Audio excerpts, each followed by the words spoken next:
Hello students, आप जो है एमीन की रासायनिक अभिक्रिया पढ़ रहे हैं। ठीक है, 4 अभिक्रियाओं के बारे में आपको बता दिया गया है। आइए 5वां स्टार्ट करते हैं। 5वां है आपका नाइट्रस अम्ल से अभिक्रिया। नाइट्रस अम्ल से अभिक्रिया कैसी होती है, देखें ध्यान से।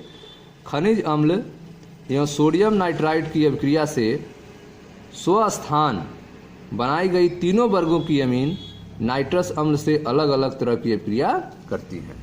ठीक है, तो आप देख रहे हैं कि नाइट्रस अम्ल से जो हैं तीनों अमीन जो हैं अलग अलग अभिक्रिया करती हैं। प्राथमिक अमीन, द्वितीयक अमीन, तृतीयक अमीन, ये तीनों अमीन जो हैं अलग अलग टाइप का रिएक्शन दिखाते हैं। खनिज अम्ल और सोडियम नाइट्राइड की अभिक्रिया से स्वस्थान इन सिटू बनाई गई तीनों वर्गों के अमीन नाइट्रस अम्ल से अलग अलग तरह की अभिक्रिया करती हैं। देखें ध्यान से। पहला को प्राथमिक एलिफेटिक अमीन। प्राथमिक एलिफेटिक अमीन नाइट्रस अम्ल से अभिक्रिया द्वारा एलिफेटिक डाइएजोनियम लवण बनाती हैं, जो अस्थायी होने के कारण मात्रात्मकतः नाइट्रोजन निर्मुक्त करती है और एल्कोहल बनाती है। तो आप देख रहे हैं कि जो प्राथमिक एलिफेटिक अमीन होगा वह नाइट्रस अम्ल से अभिक्रिया करके एल्कोहल बनाएगा। तो पहले क्या होगा, पहले जो है प्राथमिक अमीन जब नाइट्रस अम्ल से अभिक्रिया करेगा तो एलिफेटिक डाइजोनियम लवण बनेगा जो अस्थायी होगा। ठीक है, और उससे नाइट्रोजन अलग होगा और अब एल्कोहल प्राप्त होगा। नाइट्रोजन की मात्रात्मकतः निकासी का उपयोग एमिनो अम्लों और प्रोटानों के आकलन में किया जाता है। तो जो नाइट्रोजन मात्रात्मक रूप से निकल रहे हैं उनके मात्रा के आधार पर हम एमिनो अम्ल और प्रोटानों का आकलन कर सकते हैं। उसमें एमिनो अम्ल कितना है, प्रोटान कितना है, उसका हम अंदाजा लगा सकते हैं।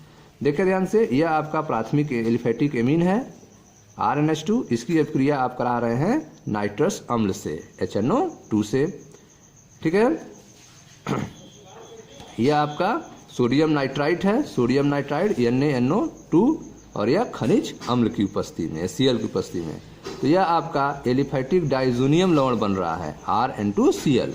इससे नाइट्रोजन मात्रात्मक रूप से अलग हो जाएगा और आपको एल्कोहल प्राप्त हो जाएगा ROH + N2 + HCl।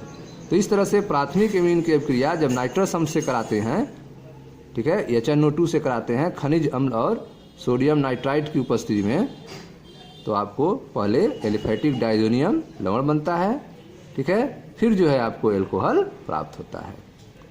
नेक्स्ट देखें, ख एरोमेटिक एमीन। ये तो एलिफेटिक एमीन के साथ था। एरोमेटिक एमीन नाइट्रस अम्ल से कम ताप पर अभिक्रिया कर डाइजोनियम लवण बनाती हैं। जो एरोमेटिक एमीन है वह नाइट्रस अम्ल से कम ताप पर 273 से 268 केल्विन पर अभिक्रिया करती हैं और डाइजोनियम लवण बनाती हैं। ठीक है, यह यौगिकों का एक महत्वपूर्ण वर्ग है जिसका उपयोग विभिन्न प्रकार के एरोमेटिक यौगिक के निर्माण में होता है। ठीक है, जिसको आगे बताया जाएगा। देखिए ध्यान से, एरोमेटिक एमीन नाइट्रस अम्ल से कम ताप पर अभिक्रिया करती हैं। एरोमेटिक एमीन जो है वह नाइट्रस अम्ल से कम ताप पर अभिक्रिया करती हैं और डाइजोनियम लवण बनाती हैं। यह यौगिक का एक महत्वपूर्ण वर्ग है जिसका उपयोग विभिन्न प्रकार के एरोमेटिक यौगिक के निर्माण में किया जाता है।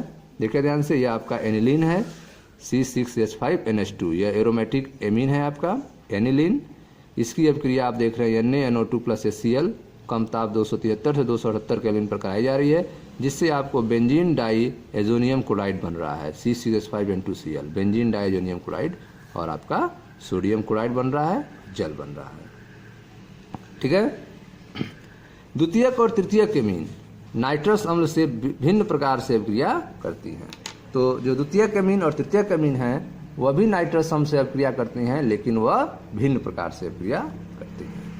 ठीक है स्टूडेंट्स, तो इस तरह से आपने देखा नाइट्रस अम्ल से अभिक्रिया, जिसमें आपने देखा कि प्राथमिक एमीन जो है वह नाइट्रस अम्ल से अभिक्रिया करके एल्कोहल बनाती है। ठीक है, जो एलिफेटिक एमीन है, जबकि एरोमेटिक एमीन जो है वो नाइट्रस अम्ल से क्रिया करके डाइजोनियम लवण बनाती है। द्वितीयक और तृतीयक एमीन जो है वो नाइट्रस अम्ल से अभिक्रिया एक भिन्न प्रकार से करते हैं। Thank you.